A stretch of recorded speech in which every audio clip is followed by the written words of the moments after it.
Teruk betul ribut hari tu. Rosak pada kita semua. Terima kasih Pak Din. Penat lelah kita.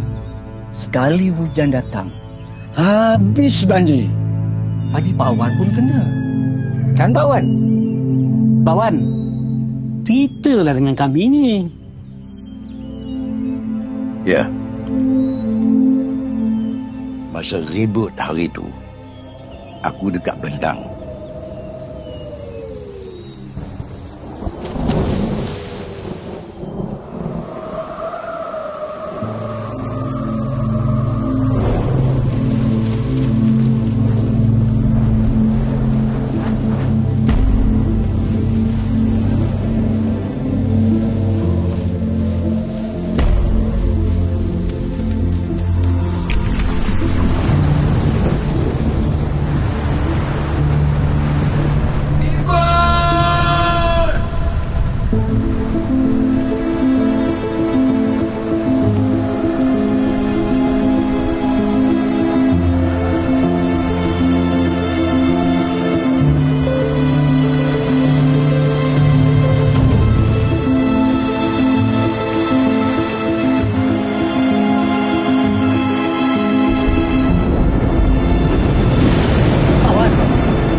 Padi Pak Wan rosak lah.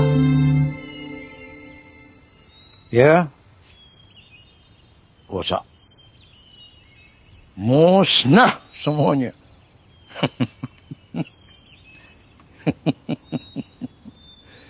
Tapi alhamdulillah aku selamat. Sebab tanaman aku ada perlindungan skim takaful tanaman padi.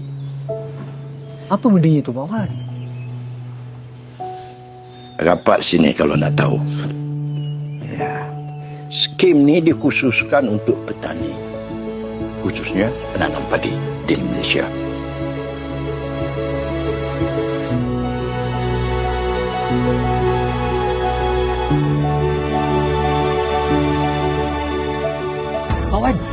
Pak Wan, ada tak perlindungan makhluk rosak? Kalau kemarau, ada. Jangan risau. Perlindungan untuk semua tu ada. Kita pergi hari ni lah Pak Wan. Hari ni cuti lah Ustaz.